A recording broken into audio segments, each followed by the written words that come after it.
परिचय। रोहित, तुम क्या कर रहे हो? मैं अखबार पढ़ रहा हूं। क्या तुमने कोबाल्ट 60 का समाचार पढ़ा? नहीं तो क्या हुआ है? रेडियो एक्टिव पदार्थ कोबाल्ट 60 पश्चिमी दिल्ली के मायापुरी में मिला है। मुझे नहीं पता। और ये रेडियो एक्टिव पदार्थ क्या होता है? ये एक पदार्थ है जो विकिरण उत्सर्जित करता है और ये जीवों के लिए हानिकारक है। अच्छा, तो मायापुरी में क्या घटना हुई? वहां रेडियो एक्टिव पदार्थ मिला है और इसके संपर्क में आने से एक व्यक्ति की जान चली गई है। ये तो बहुत ही दुखद समाचार है। हानिकारक होने के बावजूद इसके कई फायदे भी हैं। इनमें ऊर्जा का विशाल भंडार होता है। बच्चों, इस पाठ में आप नाभिकीय ऊर्जा उत्पत्ति के बारे में जानकारी हासिल करेंगे। उद्देश्य: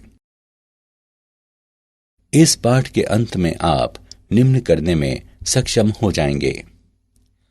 परमाणु द्रव्यमान का वर्णन करना, नाभिक की संरचना की व्याख्या करना, नाभिक के साइज का वर्णन करना, आइंस्टीन के द्रव्यमान ऊर्जा संबंध का वर्णन करना, नाभिकीय बंधन ऊर्जा की व्याख्या करना, नाभिकीय बल की व्याख्या करना, अल्फा, बीटा और गामा क्षय की व्याख्या करना, रेडियोएक्टिव पदार्थ का अर्ध आयु जानना, विखंडन एवं संलयन की व्याख्या करना और नाभिकीय रिएक्टर का वर्णन करना।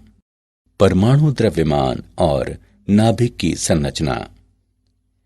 कार्बन के एक मोल में अणुओं की संख्या 6.02 गुणा 10 पर घातांक 23 होता है, जो एवागाद्रो संख्या कहलाती है। कार्बन एक परमाणुक तत्व है, इसलिए इसमें कार्बन के 6.02 गुणा 10 पर घातांक 23 परमाणु हैं। उनका द्रव्यमान 12 ग्राम है। यहां कार्बन के एक परमाणु का द्रव्यमान बराबर 12/6.02 गुणा 10 पर घातांक 23 ग्राम बराबर 12/6.02 गुणा 10 पर घातांक 26 किलोग्राम। यहां एक परमाणु द्रव्यमान इकाई AMU बराबर 1/12 गुणा 12/6.02 गुणा 10 पर घातांक 26 किलोग्राम है, बराबर 1.6605 गुणा 10 पर घातांक -27 किलोग्राम है। परमाणु द्रव्यमान को पारंपरिक रूप से परमाणु द्रव्यमान इकाई के रूप में व्यक्त किया जाता है, जो संतृप्त कार्बन परमाणु का द्रव्यमान है, और परिभाषा के अनुसार ये बिल्कुल 12.000 परमाणु द्रव्यमान इकाई है। नाभिक की संरचना। अल्फा किरणों के प्राकीर्णन पर रदरफोर्ड के प्रयोग से हमें पता चलता है कि परमाणु में एक सूक्ष्म कठोर क्रोड केंद्रक होता है। परमाणु का लगभग कुल द्रव्यमान इसी में केंद्रित रहता है। इसी केंद्रीय क्रोड को नाभिक के नाम से जाना जाता है। प्रत्येक परमाणु के नाभिक में मौलिक रूप से 2 तरह के कण, प्रोटॉन और न्यूट्रॉन होते हैं। एकमात्र हाइड्रोजन परमाणु इसका अपवाद है। इस परमाणु के नाभिक में केवल एक प्रोटॉन होता है। किसी परमाणु के नाभिक में प्रोटॉन की कुल संख्या परमाणु के इलेक्ट्रॉनों की कुल संख्या के बराबर होती है। इसलिए परमाणु में वर्तमान कुल ऋण आवेश परमाणु में निहित कुल धन आवेश के बराबर होता है। ये परमाणु को पूर्ण रूप से विद्युत उदासीन बनाता है। नाभिकीय संरचना को इस प्रकार समझा जा सकता है। माना Z परमाणु संख्या बराबर प्रोटॉनों की संख्या। माना N न्यूट्रॉन संख्या, न्यूट्रॉन की खोज। एक चकती ए में रेडियो एक्टिव स्रोत पोलोनियम है, जिससे ए कण निकलता है। बी बेरिलियम का लक्ष्य है। ए और बी दोनों को रिक्त कोष्ठ सी में रखा जाता है। बेरिलियम प्लेट दृढ़ किरणें छोड़ता है, जो पैराफिन के ब्लॉक पर गिरती हैं और उच्च ऊर्जा प्रोटॉनों को बाहर निकालती हैं। न्यूट्रॉन की उत्पत्ति के लिए नाभिकीय प्रतिक्रिया को इस प्रकार व्यक्त किया जा सकता है। नाभिक का साइज। विभिन्न प्रयोगों से यह स्पष्ट हो गया है कि नाभिक की कोई ठोस और स्पष्ट सीमा नहीं होती है, जबकि त्रिज्या r को इस प्रकार से दर्शाया जा सकता है: r बराबर r0 गुणा a घनमूल, जहां r0 बराबर 1.2 गुणा 10 पर घातांक -15m अचर है, जो सभी नाभिक और नाभिकों की द्रव्यमान संख्या a के लिए समान है। द्रव्यमान ऊर्जा। आइंस्टीन ने द्रव्यमान ऊर्जा का समतुल्यता संबंध दिया है, E बराबर mc वर्ग, जहां ऊर्जा E द्रव्यमान m के समतुल्य है। C निर्वात में प्रकाश का वेग, जो 3 गुणा 10 पर घातांक 8 मीटर प्रति सेकंड है। नाभिकीय बंधन ऊर्जा। द्रव्यमान क्षति। यह पाया गया है कि एक दृढ़ नाभिक का द्रव्यमान नाभिक के कुल द्रव्यमान, जो प्रोटॉन और न्यूट्रॉन है, उससे कम होता है। द्रव्यमान में यह अंतर डेल्टा m द्रव्यमान क्षति कहलाता है और इसे इस प्रकार से दिखाया जा सकता है: डेल्टा m बराबर ZMP plus A minus Z गुणा Mn माइनस M, जहां MP और Mn क्रमशः न्यूट्रॉन और प्रोटॉन के द्रव्यमान हैं। M नाभिक का वास्तविक द्रव्यमान है, A द्रव्यमान संख्या है, Z परमाणु संख्या है। ऊर्जा द्रव्यमान क्षति के समतुल्य है, अर्थात डेल्टा m गुणा वर्ग c नाभिक की बंधन ऊर्जा Eb है। ग्राफ से हम जानते हैं कि प्रति न्यूक्लियॉन बंधन ऊर्जा A के साथ बढ़ती है और इसके बाद महत्तम मान पाने के बाद धीरे धीरे घटने लगती है। मध्यवर्ती द्रव्यमान संख्या के साथ नाभिक को प्रति न्यूक्लियॉन उच्च ऊर्जा प्राप्त होती है। द्रव्यमान संख्या 56 के लिए प्रति न्यूक्लियॉन बंधन ऊर्जा उच्च है। 4 के पूर्ण विभाजक पर, अर्थात द्रव्यमान संख्या 8, 12, 16 इत्यादि के अनुरूप प्रति न्यूक्लियॉन बंधन ऊर्जा अचानक बढ़ जाती है। प्रति न्यूक्लियॉन औसत बंधन ऊर्जा 8 MeV है। हल्के और भारी तत्वों के लिए प्रति न्यूक्लियॉन बंधन ऊर्जा औसत मान से कम होती है। नाभिकीय बल। नाभिकीय बल न्यूक्लियॉनों को एक दूसरे से बांधता है और केंद्र को स्थायित्व प्रदान करने में महत्वपूर्ण भूमिका निभाता है। नाभिकीय बल के गुण। वे सामान्य तौर पर आकर्षित करते हैं। वे स्वतंत्र रूप से आवेशित होते हैं। वे बलों के लघु विस्तार सीमा में होता है। वे चक्रण पर आश्रित हैं। वे अकेंद्रीय बल हैं। नाभिकीय बल 3 मूलभूत बलों गुरुत्वाकर्षण बल, कूलॉम और नाभिकीय बल में सबसे अधिक शक्तिशाली होता है। Radio active. अस्थिर नाभिक अक्सर अल्फा, बीटा या गामा किरणों का उत्सर्जन कर दूसरे नाभिक में परिवर्तित हो जाते हैं।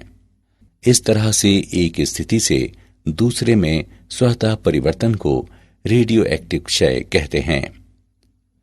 3 प्रकार के रेडियो एक्टिव क्षय होते हैं: 1 अल्फा क्षय, 2 बीटा क्षय और 3 गामा क्षय। रेडियो एक्टिव क्षयता का नियम। यदि n किसी विशेष प्रकार के रेडियो एक्टिव नाभिक की संख्या है और प्रति इकाई समय में क्षय के लिए लैम्ब्डा संभावित स्थिरांक है कि क्षय अचर है, तो अति सूक्ष्म समय अंतराल dt में नाभिक की संख्या में परिवर्तन का इस प्रकार वर्णन किया जा सकता है। dn बराबर n t plus dt minus n t बराबर minus n t lambda dt। ऋणात्मक चिन्ह बताता है कि क्षय के परिणाम स्वरूप नाभिक में ह्रास हो रहा है। माना n शून्य t बराबर शून्य पर नाभिक की प्रारंभिक संख्या है, तब nt अर्थात किसी समय t पर नाभिक की संख्या को इस प्रकार से लिखा जाएगा। nt बराबर n शून्य गुणा e पर घातांक माइनस लैम्ब्डा t। माना r क्षय दर है, जिसका वर्णन इस प्रकार किया जा सकता है। r बराबर माइनस tn बटे dt। इसे समीकरण 1 से चिन्हित करें। समीकरण 1 का अवकलन करने पर हम पाते हैं कि r बराबर लैम्ब्डा n शून्य e पर घातांक माइनस लैम्ब्डा t। माना लैम्ब्डा n शून्य बराबर r शून्य, r बराबर r शून्य e पर घातांक माइनस लैम्ब्डा t। यहां t बराबर शून्य पर क्षय दर r शून्य है और किसी समय t पर क्षय दर r है। किसी रेडियोएक्टिव तत्व की विघटन दर इसकी रेडियो एक्टिविता अथवा सामान्य सक्रियता कहलाती है। इसे r द्वारा दर्शाया जाता है। सक्रियता को इस प्रकार से व्यक्त किया जा सकता है। r बराबर n लैम्ब्डा। सक्रियता की SI मात्रक बेकेरल है। 1 बेकेरल बराबर 1 BQ बराबर 1 क्षय प्रति सेकेंड। रेडियो एक्टिविता। समय अंतराल T आधा के दौरान आधा नाभिक का जितना नमूना क्षय होता है उसे अर्ध आयु कहते हैं। T आधा बराबर समाकलन 2 बटे लैम्ब्डा बराबर 0.693 बटे लैम्ब्डा। किसी रेडियोएक्टिव पदार्थ की मध्य अथवा औसत आयु टाउ बराबर 1 बटे लैम्ब्डा।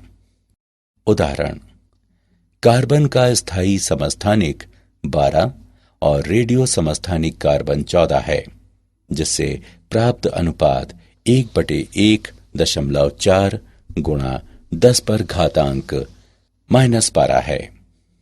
कार्बन 14 का अर्ध आयु 5730 वर्ष है। 1 ग्राम कार्बन नमूने की सक्रियता ज्ञात करें। एवोगाद्रो संख्या बराबर 6 गुणा 10 पर घातांक 23। हल: 1 ग्राम कार्बन के परमाणुओं की संख्या बराबर 6 गुणा 10 पर घातांक 23 बटे 12 बराबर 5 गुणा 10 पर घातांक 22। 1 ग्राम कार्बन 14 में कार्बन की संख्या 1.4 गुणा 10 पर घातांक -12 गुणा 5 गुणा 10 पर घातांक 22 बराबर 7 गुणा 10 पर घातांक 10। यहां नमूने की सक्रियता R बराबर लैम्ब्डा n बराबर 0.693 बटे T आधा गुणा n बराबर 0.693 गुणा 7 गुणा 10 पर घातांक 10 बटे 5730 गुणे 365 गुणे 24 गुणे 3600 बराबर 0.26 प्रति सेकेंड प्रति ग्राम, यानी लगभग 16 प्रति मिनट प्रति ग्राम। अल्फा क्षय। अल्फा कण हीलियम परमाणु का नाभिक है, जिसकी परमाणु संख्या 2 और परमाणु द्रव्यमान 4 है। इसलिए जब रेडियो एक्टिव मूल परमाणु X से कोई अल्फा कण उत्सर्जित होता है तो इसकी परमाणु संख्या 2 कम हो जाती है और परमाणु द्रव्यमान 4 से कम हो जाता है। इसे इस प्रकार से दिखाया जा सकता है। इस प्रक्रिया से ऊर्जा क्यों निकलती है? आइंस्टीन के द्रव्यमान ऊर्जा संबंध से हम पाते हैं, इस समीकरण द्वारा इसे दर्शाया जा सकता है। Q बराबर mx minus my minus mhe समाकलन c वर्ग। ये ऊर्जा में विघटनज नाभिक और अल्फा कण की हिस्सेदारी है। उदाहरण निम्न है। बीटा क्षय। बहुतायत न्यूट्रॉनों वाला नाभिक इलेक्ट्रॉन और पॉजिट्रॉन के उत्सर्जक द्वारा अधिक नाभिकों में रूपांतरित हो सकता है। इस प्रक्रिया को बीटा क्षय कहते हैं। बीटा क्षय की प्रक्रिया को इस प्रकार व्यक्त किया जा सकता है। जहां बीटा कण है और एंटी न्यूट्रिनो है। उदाहरण के लिए, कुछ कृत्रिम विघटन में नाभिकों से पॉजिट्रॉनों का उत्सर्जन होता है। एंटी न्यूट्रिनो और न्यूट्रिनो दोनों द्रव्यमान रहित और अनावेशित कण हैं और वे ऊर्जा और संवेग को संरक्षित करने के लिए उत्सर्जित होते हैं। गामा क्षय। नाभिक से गामा किरणों के उत्सर्जन की व्याख्या करने के लिए यह माना जाता है कि नाभिक ऊर्जा स्तर को बांटने की क्षमता रखता है। जब कोई अल्फा कण अथवा बीटा कण नाभिकों से उत्सर्जित होते हैं तो बाकी नाभिक उत्तेजित अवस्था में रहते हैं। उत्तेजित नाभिक गामा फोटोन का उत्सर्जन कर प्रारंभिक अथवा मूल अवस्था में आ जाते हैं, जिनकी ऊर्जा दो नाभिकों की ऊर्जाओं के अंतर के बराबर होती है। उदाहरण के लिए, कोबाल्ट नाभिक जिसकी द्रव्यमान संख्या 60 और परमाणु संख्या 27 है, उत्तेजित अवस्था में द्रव्यमान संख्या 60 और परमाणु संख्या 28 के साथ निकेल नाभिक में रूपांतरित हो जाते हैं। द्रव्यमान संख्या 60 और परमाणु संख्या 28 के साथ उत्तेजित निकेल नाभिक दो क्रमागत गामा फोटोन की ऊर्जाओं 1.17 MeV और 1.33 MeV का उत्सर्जन कर मूल अवस्था में लौट आता है। नाभिकीय ऊर्जा। परमाणुओं के नाभिक की संरचना में परिवर्तन हो सकता है। ऐसे परिवर्तनों को नाभिकीय प्रतिक्रिया कहते हैं। नाभिकीय प्रतिक्रिया में उत्पन्न होने वाली ऊर्जा को नाभिकीय ऊर्जा अथवा परमाणु ऊर्जा कहते हैं। विखंडन। भारी नाभिकों के दो हल्के नाभिकों में टूटने की प्रक्रिया को नाभिकीय विखंडन कहते हैं। जब एक सुस्त न्यूट्रॉन यूरेनियम 235 नाभिक पर प्रहार करता है तो वो नाभिक के द्वारा अवशोषित हो जाता है और एक अस्थायी समस्थानिक यूरेनियम 236 बनता है, जो तुरंत प्रचंड ऊर्जा के साथ 2 अथवा 3 न्यूट्रॉनों में उत्सर्जित होकर 2 क्षय उत्पादों में टूट जाता है। इस प्रतिक्रिया को इस प्रकार से समझा जा सकता है। नाभिकीय ऊर्जा। श्रृंखला प्रतिक्रिया एक प्रक्रिया है जिसमें विखंडन के बाद न्यूट्रॉन मुक्त होते हैं और इसके बाद के नाभिक में कम से कम एक और विखंडन होता है। ये नाभिक न्यूट्रॉन उत्पत्ति करता है और इस प्रक्रिया को दोहराता है। यह प्रक्रिया नियंत्रित अथवा अनियंत्रित हो सकती है। नियंत्रित श्रृंखला प्रतिक्रिया। यदि किसी श्रृंखला प्रतिक्रिया को कृत्रिम रूप से इस प्रकार व्यवस्थित किया जाए कि प्रत्येक विखंडन पर 2 अथवा 3 न्यूट्रॉनों की उत्पत्ति हो, तो औसत तौर पर केवल एक न्यूट्रॉन के कारण बाद का विखंडन और इस तरह से विखंडन अचर रहता है। ऐसी परिस्थितियों में श्रृंखला प्रतिक्रिया को नियंत्रित कहा जाता है। अनियंत्रित श्रृंखला प्रतिक्रिया। इस प्रक्रिया में प्रत्येक विखंडन में 2 अथवा 3 न्यूट्रॉनों की उत्पत्ति होती है। औसत तौर पर बाद के विखंडन के लिए एक से अधिक न्यूट्रॉन जिम्मेदार रहते हैं और इस तरह विखंडन प्रक्रिया पर कोई नियंत्रण नहीं रहता है। इस प्रकार ये बहुत तेज प्रतिक्रिया है और इसमें बड़ी मात्रा में ऊर्जा मुक्त होती है और प्रचंड विस्फोट का रूप ले लेती है। इस प्रकार ये ऊर्जा हानिकारक है और ये परमाणु बम के सिद्धांत का स्वरूप ले लेती है। पुनरुत्पादन कारक। न्यूट्रॉनों की उत्पत्ति और न्यूट्रॉन के विनाश के दर के अनुपात के रूप में इसका वर्णन किया जाता है। श्रृंखला प्रतिक्रिया होने पर पुनरुत्पादन कारक 1 के बराबर अथवा समान हो जाता है। यदि F पुनरुत्पादन कारक का मान 1 है तो श्रृंखला प्रतिक्रिया को स्थिर कहा जा सकता है। नाभिकीय रिएक्टर।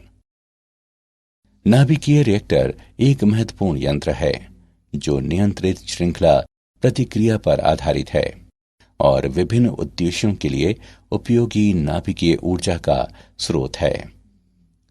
भारी परमाणुओं से बने ईंधन जब टूटते हैं तो न्यूट्रॉन को अवशोषित कर लेते हैं और इसे रिएक्टर के पात्र यानी एक बड़ी टंकी में एक लघु न्यूट्रॉन स्रोत के अनुदिश जमा हो जाते हैं।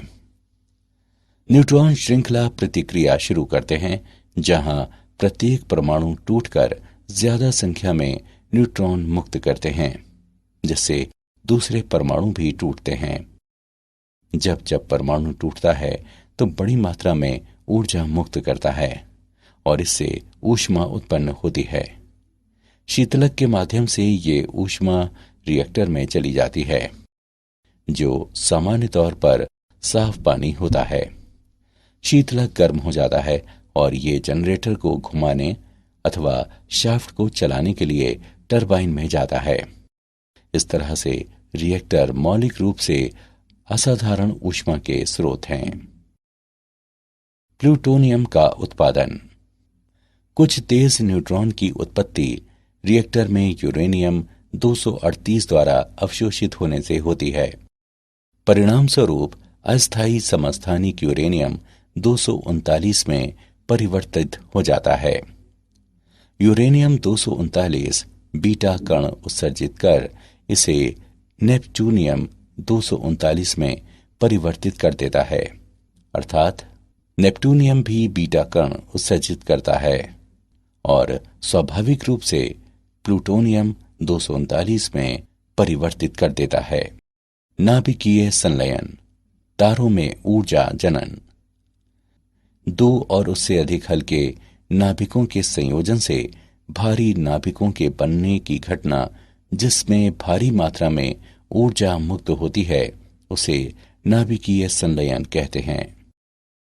अब हम ट्रिटियम को बनाने में 2 ड्यूट्रॉन के बारे में विचार करते हैं। ट्रिटियम को इस प्रकार बनाया जा सकता है कि तीसरे ड्यूट्रॉन को मिलाकर अल्फा कण बनाया जा सकता है। अंतिम परिणाम निम्न है। ज्यादातर मुक्त ऊर्जा प्रोटॉनों और न्यूट्रॉनों की गतिज ऊर्जा के रूप में प्राप्त होते हैं। नियंत्रित ताप नाभिकीय संलयन। उच्च तापमान पर परमाणु के नाभिकों में संयोजन कराने से भारी नाभिक की उत्पत्ति होती है और एक साथ भारी मात्रा में ऊर्जा मुक्त होती है। ताप नाभिकीय संलयन सूर्य के क्रोड में ऊर्जा का स्रोत है। क्या आप जानते हैं? अनिल काकोडकर एक प्रख्यात भारतीय परमाणु वैज्ञानिक थे। उन्होंने कहा कि नाभिकीय शक्ति वास्तव में हवाई यात्रा जितनी सुरक्षित है, भले ही लोग इसे खतरनाक मानते हैं। काकोडकर ने यह भी कहा कि कैटास्ट्रॉफी सिंड्रोम, ये शब्द जो परमाणु संयंत्र से जुड़ा है, खासकर उन जन समूहों और सामाजिक कार्यकर्ताओं के लिए आवश्यक है जो भारत में परमाणु शक्ति का विरोध कर रहे हैं। सारांश। आइए हमने जो कुछ सीखा है उसे संक्षेप में दोहराएं। परमाणु द्रव्यमान को पारंपरिक परमाणु द्रव्यमान इकाई में व्यक्त किया गया है। एक परमाणु द्रव्यमान इकाई AMU बराबर 1.6605 गुणा 10 पर घातांक -27 किलोग्राम। प्रत्येक परमाणु के नाभिक में मौलिक रूप से दो तरह के कण, प्रोटॉन और न्यूट्रॉन होते हैं। नाभिक की त्रिज्या r को इस प्रकार से दर्शाया जा सकता है, जहां r0 बराबर 1.2 गुणा 10 पर घातांक -15 m अचर है, जो सभी नाभिक और नाभिकों की द्रव्यमान संख्या a के लिए समान है। आइंस्टीन द्रव्यमान ऊर्जा समतुल्यता संबंध, जहां ऊर्जा E द्रव्यमान m के समतुल्य है। c निर्वात में प्रकाश का वेग है, जो 3 गुणा 10 पर घातांक 8 मीटर प्रति सेकंड है। स्थायी नाभिक का द्रव्यमान इसके न्यूक्लियॉन के कुल द्रव्यमान से कम होता है। द्रव्यमान में यह अंतर डेल्टा m द्रव्यमान क्षति कहलाता है और इसे इस प्रकार बताया जा सकता है। वह ऊर्जा जो द्रव्यमान क्षति के समतुल्य है, अर्थात डेल्टा m गुणा c वर्ग, नाभिक की बंधन ऊर्जा Eb है। नाभिकीय बल न्यूक्लियनों को एक दूसरे से बांधता है और केंद्र को स्थायित्व प्रदान करने में महत्वपूर्ण भूमिका निभाता है। क्षय दर को इस प्रकार व्यक्त किया जा सकता है। यहाँ t पर क्षय दर r0 बराबर 0 और r समय t पर क्षय दर है। विघटन की दर को सक्रियता कहते हैं। इसे इस प्रकार से व्यक्त किया जा सकता है। सक्रियता का SI मात्रक है बेकेरल।